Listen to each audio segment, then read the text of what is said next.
Autrefois, on pouvait enfermer les gens en présentiel et s'assurer de leur présence parce qu'ils signaient la fameuse, la traditionnelle, la grande feuille de présence.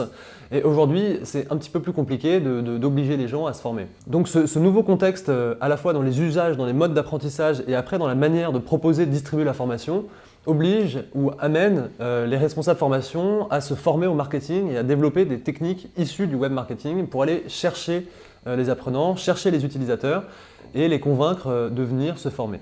Si on reprend les grandes étapes du marketing, on a l'acquisition, la conversion, la fidélisation. L'acquisition, c'est l'idée de faire venir des gens à soi. La conversion, c'est l'idée de les transformer en clients, en utilisateurs. Et la fidélisation, c'est le fait de les amener à aller au bout d'une formation, au bout d'un parcours, et puis à revenir ensuite. La première étape, c'est l'acquisition. Prenons un cas de figure, vous venez de lancer une grande campagne de formation sur un sujet extrêmement important, vous avez une cible de 5000 personnes, c'est une formation qui n'est pas forcément obligatoire et vous devez aller chercher au moins 50% de cette cible, c'est-à-dire 2500 personnes. Il va falloir utiliser un certain nombre de leviers, de leviers de marketing multicanaux pour essayer d'aller toucher les participants. Alors bien sûr, il y a tout ce qui est lié à l'emailing, aux newsletters, c'est un levier qui marche extrêmement bien, mais aujourd'hui tout le monde fait de l'emailing et des newsletters, donc il faut se différencier. Il faut des emails qui soient intéressants, il faut des emails avec un objet travaillé pour inciter les gens à cliquer, il faut des bannières ou des visuels ou des photos pour charter son email, lui donner une âme, lui donner une identité et éviter un mail un peu trop froid ou classique. Et puis surtout, il faut pouvoir mesurer, analyser le taux de clic, le taux d'ouverture pour comprendre si cet email a marché. Deuxième élément, c'est utiliser des visuels, utiliser des choses qui vont déclencher l'envie d'aller cliquer, l'envie d'aller regarder. Un email ou une newsletter associée à une vidéo va mieux fonctionner parce que vous donnez un visage humain à votre formation, vous vous exprimez ou quelqu'un qui est un ambassadeur de cette formation s'exprime et donc ça humanise beaucoup le discours. Vous avez aussi la possibilité d'utiliser d'autres techniques venues du web marketing, comme par exemple des jeux concours. Certaines entreprises ont organisé des jeux concours pour faire venir des apprenants sur une plateforme LMS. Ça peut paraître un peu étonnant et pourtant c'est une technique qui se développe beaucoup. Une autre technique qu'on peut utiliser, c'est le système de parrainage. C'est quelque chose qu'on voit beaucoup dans l'e-commerce, sur les sites e-commerce.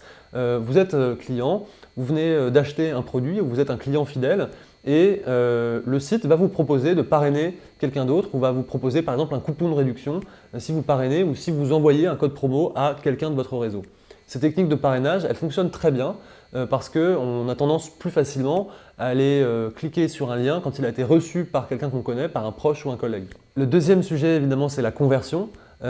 C'est-à-dire que vous allez faire une belle campagne de communication, les 5000 personnes que vous avez ciblées vont venir, vont cliquer sur le lien, elles vont se connecter à la plateforme et pourtant, malheureusement, à la fin du premier module, vous allez vous apercevoir que vous avez un taux d'abandon très fort. C'est quelque chose qu'on constate beaucoup. Aujourd'hui, dans le web, on appelle ça le taux de rebond. Le taux de rebond, c'est le rapport entre le nombre de personnes qui arrivent sur un site web et qui ne dépassent pas la première page et qui s'en vont. Un taux de rebond de plus de 50% est un taux de rebond très élevé. Et s'il est très élevé, ça veut dire que les gens n'ont pas été intéressés par ce qu'ils trouvaient sur le site, qu'ils n'ont pas trouvé l'information qu'ils cherchaient.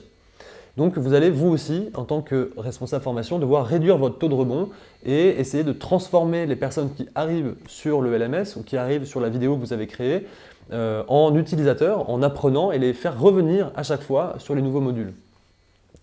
Alors là, il y a un certain nombre de techniques et d'éléments qu'on peut essayer de prendre en compte. Il y a tout ce qui est lié au design.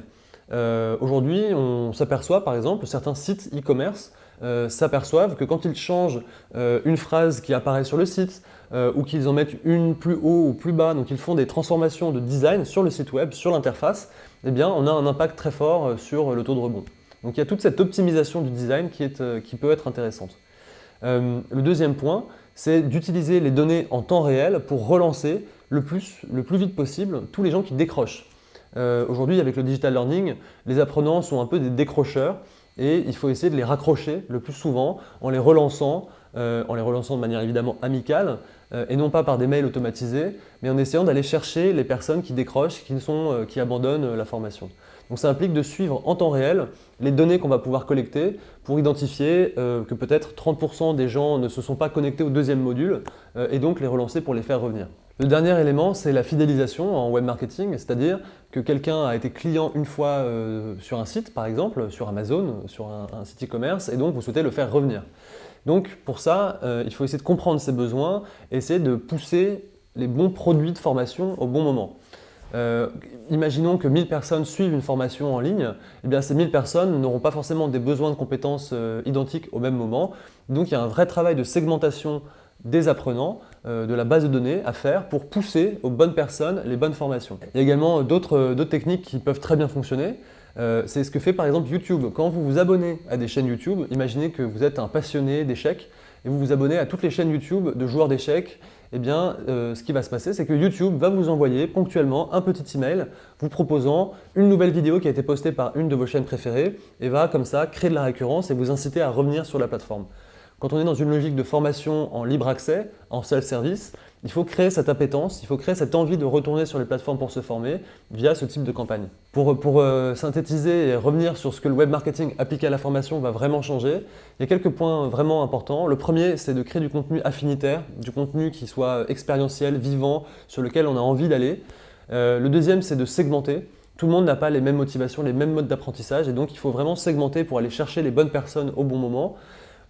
Et le troisième élément très important, c'est que c'est une nouvelle posture à développer au sein d'une équipe formation.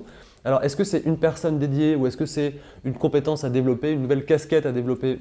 Je ne sais pas, chaque entreprise fait son choix, mais ça fait partie clairement des nouveaux enjeux de la formation, d'aller séduire les apprenants, d'aller les chercher et du coup de créer des dispositifs de formation qui soient un petit peu plus agréables et d'utiliser des techniques de marketing.